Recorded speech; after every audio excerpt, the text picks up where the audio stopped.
G'day, I'm finally back this week, better late than never.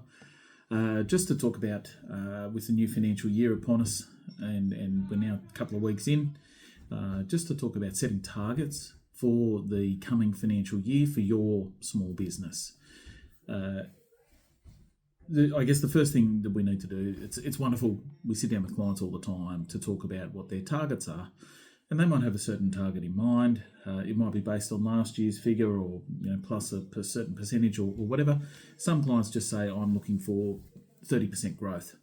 And that's all good and well, but it's very important to actually put some numbers to this. And I'm not just saying that because I am a bean counter and therefore numbers are my comfort zone.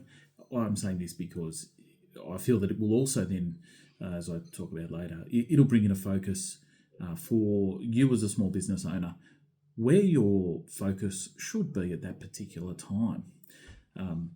So I guess the key thing is that they are achievable. So you need to bear in mind what bodies you actually have, your human resources, to get the work done, and are they sufficient?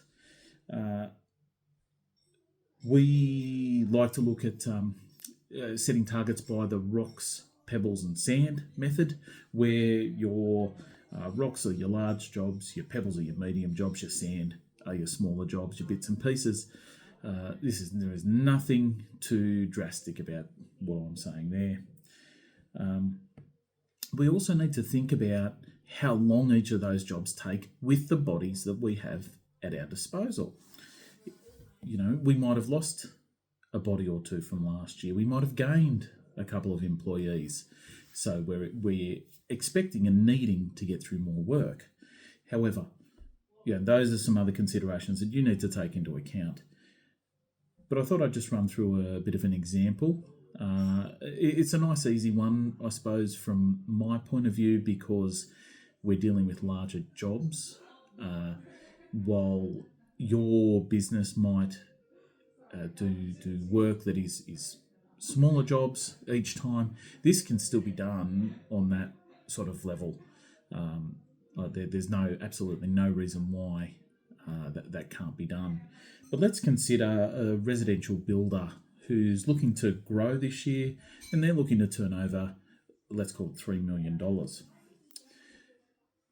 We sit down with them and we ask, okay, so for your business, what is a big job? What's a good big job? And it might be that it's $750,000 and it takes 9 months to complete. The other thing as well that's worth considering is that this residential builder, likes to run 2 jobs at a time. And therefore, we're going to get 2 full jobs complete in the financial year, in an ideal world, all things being equal, as the economists love.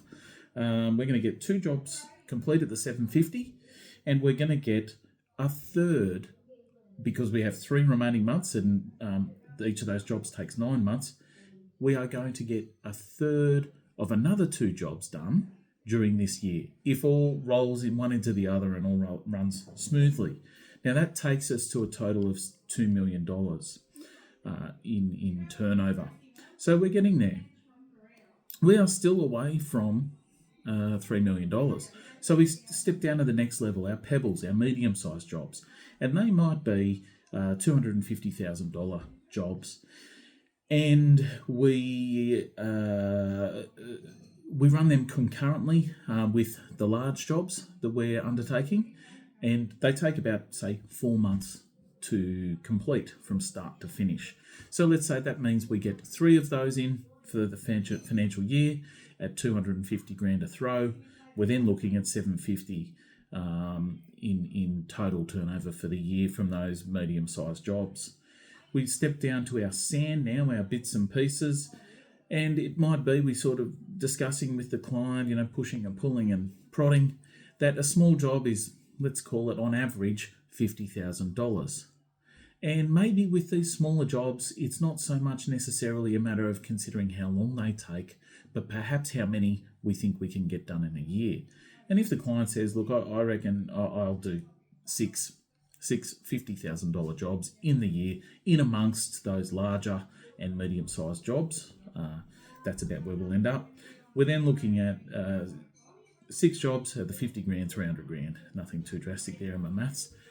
And what this magically, according, to my theoretical example here, what that comes out at is 3,050,000. Now, that's all good and well, guys. But what that means is that is everything running according to plan. So straight away, I'm not sitting here looking at this thinking this is a walk in the park. I'm sitting here thinking this is only just over our target. We need to make sure that jobs roll into jobs and you know, there's no hold-ups with council, no hold-ups with clients and their funding and all that sort of thing. So what I would then use this to do, and what I'd suggest you use this to do, is to go, okay, this is going to allow me to consider where my focus should be. I'm sitting here right now and I've got one big job on. I'm finishing up 2 big jobs at the moment, and I have 1 big job signed up. In order to have any chance at all of getting to my $3 million turnover target, I better hop to focusing on quoting and landing another big job. I need that to start now or soon. I need that to be well in the pipeline. If there is nothing in the pipeline and no chance of landing that $750,000 job by the time by the time I complete another job, we are really going to struggle to hit that $3 million turnover.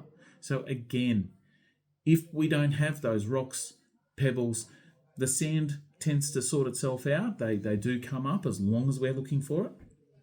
Then we are going to struggle to achieve our turnover. But like I say, use our turnover and what we need. We know when we bring this back to, say, words rather than dollars, we need two big jobs running concurrently, back to back as well. So we need 2 jobs to be starting, 2 jobs roll on from there. We need to be achieving, we need to be getting across the line, 3 medium-sized jobs during the year. So again, if we have a couple of big jobs going on, we have no medium jobs, we've got ourselves a problem. Those medium-sized jobs are what really gets us some really nice efficiency across a business. And I can see anytime I pick up a profit and loss late in the financial year, I can see whether or not they've had plenty of work on, because it's going to the labour percentage will go up if there's been a bit of inefficiency. And what that means on site is that we've had a couple of big jobs going on, but they will get to a point where the carpenters are not required. Ideally, what we'd want is either a medium-sized job or a couple of smaller jobs going along that we could then throw those guys for a few days, a week, whatever it might be. If that runs seamlessly, that is where you will achieve some significant profitability and some real benefit on your P&L. Again, like I say, when you boil this down, it will tell you how many jobs and the size of those jobs you need to be getting during the financial year to achieve your target. Then use that information to say, do I have those jobs coming up? Am I quoting on those type of jobs, or am I just dreaming? Am I kidding myself? If you're kidding yourself, stop it. Stop it right now. Go back to the drawing board and maybe readjust your year-end target. What else have I got? Yeah. Look, if you are in a business, my accounting practice, we don't do $750,000 jobs. This is still something that you can do. You just might need to have a look at your data from the last couple of years, and maybe you need to drag it out into Excel. And again, I'm no Excel guru, but drop it into Excel, sort it from most expensive to least expensive, work out your average job, tier it so that you can go, those are bigger jobs, there are my medium ones, there are my smaller jobs, break it up, work out your average, how many of those you get done. There are ways of doing this, guys, without getting too fancy here. And that's what I would really warn you against, is getting too fancy and really trying to work out, no, my big job is 783,456. Call it 750, call it 800. Don't muck around with anything in between, because you will lose yourself in the detail there. It's, mid July now. So I would really strongly recommend that over the next couple of weeks, you take a bit of time out of your day to work out your targets. Set yourself a target for this coming financial year, but you need to make sure it's achievable. Go through that process that I've just stepped through, and I think you'll find that you will see pretty quickly whether your target is achievable, whether it's not achievable, whether you're being too aggressive and over the top with your estimates, or whether you're being a little conservative. But either way, if you don't have a goal, you're kidding yourself. You're really going to struggle to get to any certain level, unless you're a very, very, very small micro business and you are just running and pedaling and pushing as fast as you possibly can, just to get the work through the door. Check it out. I'm TC, and that's my 2 cents.